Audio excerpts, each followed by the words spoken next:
Hey everybody, it's Jason Blah here, and I had a subscriber ask a question which I'm going to flip in here for you guys. And he says one of his pecs seems to be bigger than the other. He wants to know what he should do about it. And should he switch over from the barbell bench press to the dumbbell bench press to see if he can correct it. So let me put on my +5 hat of weaponsmithing, work on skilling up my crafting a little bit, and let's answer this question. Now, some people are going to say, Jason, you've done this video several times over the years. Yes, I have. And I'm probably going to have to remake it a couple times every year because people are always going to ask this question. So it's going to have to be redone. It'll be kept fresh in people's minds. Now, before we get into what causes these imbalances and how to fix them, you need to make sure that you actually have an imbalance that's meaningful and is actually important. Because if you don't have a real imbalance, it's in your fucking head. In which case you're developing body image disorders, and that could cause you a lot of problems. It could cause you a lot of problems. Body image disorders are a very serious matter in this community. They oftentimes take people who just wanted to work out and get into shape and have them abusing copious amounts of drugs, using site enhancement, synthol, can negatively affect their relationships, friendships, everything else. They can really become a problem for you. So if you're slipping into a body image disorder, you might want to step back and reassess that. And because it's important to know if you have a real imbalance or not. Because a real imbalance suggests, particularly on something like your pecs, suggests that you're doing something wrong specifically in your training, that you don't know how to bench press correctly. And it is going to cause imbalances that could hurt you over time. And that's the only concern here. Minor differences in aesthetics that nobody notices are not worth worrying about. Training methods that could injure you in the long term are something you sure as fuck should be worried about. The easiest way to tell, and you're going to sound gay as fuck when you do this, by the way, so just a heads up. Unless your friends are really hardcore workout dudes who you ask this, they're going to think you're fucking gay. Just throwing that out there. You might be gay. There's nothing wrong with that, but just letting you know. But you can ask them, hey bro, does one of my pecs look bigger than the other? And if they don't immediately say, yeah man, that left one's bigger, and then you know that it's not noticeably so. If they have to stop and look, oh yeah, I think maybe that one, yeah, but they have to stop and inspect back and forth, nuh-uh. If they don't immediately visually notice, you don't have a real imbalance. It's in your fucking head. All right, they should be able to look at it without having to kind of go back and forth and double check. And honestly, it could be something as little as your body storing body fat a little more on one side versus the other. Probably not a big deal. Now, if you actually do have a real imbalance, and it's not just in your head, it's not a body image disorder developing, your bench press sucks. You're performing your bench press in a way that's going to cause imbalances and it's going to hurt you. I want you to understand that dumbbells and machines even are not a fix for this problem. They will not correct it. There's this idea that people have out there that somehow dumbbells are equal, and that if you lift with dumbbells, it's suddenly going to balance things out because you got the same weight on both sides. No, you don't. The tension can be different because you're shifting different. The exact same thing that causes your bench press to be uneven will cause the dumbbell to be uneven. In fact, the problem can be exacerbated by dumbbells. You could make the imbalance even worse with dumbbells in some cases. So I want you to stop and think about this for a minute. Stop and think about this for a minute. When you bench press, what happens when you get to a grinder or a rep that seems kind of hard? I want you to stop and think about what you do. Do you have to grind it out? Watch someone else grind a rep sometimes and see what they look like. If you have someone who, when they're pushing a bench press, they push and they do this. They shift under it. They shift their torso in some way. If your torso moves at all on the fucking bench press, and I mean 1 fucking inch, you just fucked up. That's how you create the imbalances. All right?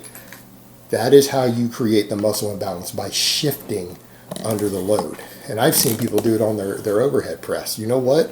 You have no business doing a rep on the bench press that you can't lock clean without your torso moving. That means that slide shift a little bit to where one of your scapula moves a little bit. You feel yourself move to the side to grind it out. Your torso doesn't move on the bench press. Ever. All right, there are guys who bench press 600 and 700 fucking pounds whose torso doesn't move. Why in the world do you need to move your torso to grind out a rep? Do you know why? Because you're ego lifting. You're trying to do a rep that you are not strong enough to perform. All right? You are not strong enough to perform that with the muscles involved. So by shifting under it, you actually change the leverages in a sense of the side that's weaker. You're shifting your body under it to move the weight up. It tilts the weight up under the weaker side, so then the stronger side can take over and finish the lift for you. Well, what's going to happen if every single time you're taking a set to failure to the point where the spotter has to touch it, you shift to the side, and the weak side gets less work, right? Because the weak side gets its load reduced, and the strong side takes over. The strong side is going to continue to get bigger and stronger faster than the weak side because it's getting more stimulation. It's already bigger and stronger. You're going to stimulate it further. You're going to stimulate the bigger side more than the other side. That's what happens when you shift. I would suggest to you then that almost 100% of pec imbalances out there, most of them are caused by guys grinding out reps that they're not strong enough to do. It's one thing to grind to where it slows and you have to scream or yell or push it out. It's another thing when you shift your body. And anyone who shifts their body on the bench press, when the weight sticks in the middle, that's what's creating pec imbalances. That's what's creating pec imbalances. You also see guys do it on overhead presses sometimes. There should be no movement of your spine at any point on any press, other than the push press a little bit or the dip because your whole spine's moving through the air.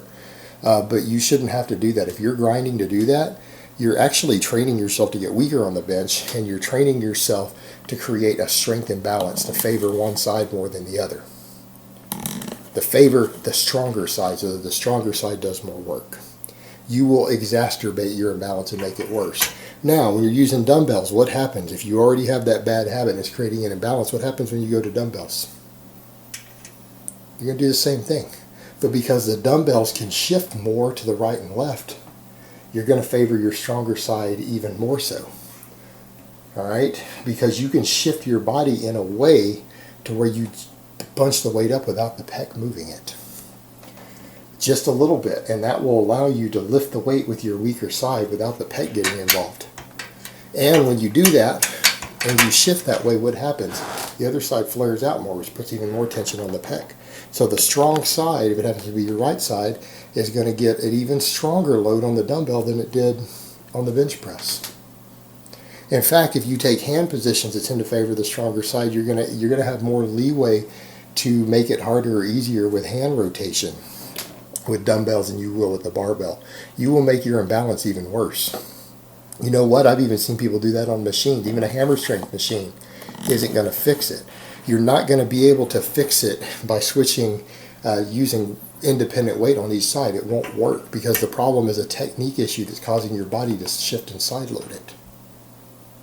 You have to stop doing that. Until you stop doing that and you stop grinding reps and you learn to bench correctly and evenly on every single rep, on every set, every time you press, every single time that you go to the gym, your imbalance is not going to be corrected. Your training is going to continue to make it worse. And it's going to create muscle imbalances. It could over time injure you because you know what? You're also training yourself to shift and load your spine in weird ways sometimes when you're on the bench press. All right, this is also causing you to shift in a way that could cause the weight to jar a little bit. That's how you tear pecs. That's how you have injuries. That's how people get hurt, using shitty form to cheat the weight up in incorrect ways. When you get really strong and you start lifting real weights, that's how people get hurt. So I would suggest to you that it is important to understand if you have a real imbalance or not, because if you have a real imbalance, it's the way that you're benching that's causing it. And you're going to do the exact same thing on dumbbells, and you're going to make it even worse with dumbbells. It's not going to fix it. But by that same token, you also have to remember, like I said earlier, a lot of these imbalances are just in your head. And that's something that has to be fixed also, because if you're perceiving things that no one else sees and you're being that critical of your body, you are on your way to developing body image dysmorphia. Body image dysmorphia in the long term in today's world will generally lead to abusing excessive amounts of drugs to change your body. And you know what? Once you develop body image disorder, even the drugs are still going to make you think you have a shitty body. Once you start developing body image disorders, you will never be happy with any result you get, and everything that you do is going to leave you feeling like shit, no matter what you do, no matter how hard you train, no matter how many drugs you put in your body. And I've known guys personally who do this. I've known guys who stack over a gram of Tren a week with over a gram of other gear, who use growth hormone, who are absolutely monstrous, who are embarrassed to take their shirt off other than when they compete at a bodybuilding show. They're actually embarrassed to be seen shirtless because they think they look terrible and they don't look at their best. The only time they're happy shirtless is at actual contest time, because the rest of the time in their mind they look terrible and they look like a skinny little fat dude who doesn't lift. You don't want to be that person, because once you are, you're going to abuse your body and you're still never going to be happy with your results. So if you're seeing imbalances that aren't there already and you're training, you need to get that shit in check. You need to get it in check before it gets worse, because it will ruin your life. Alright guys, but that's really all I have to say on that today. I hope it's been informative, and I will talk to you guys next time.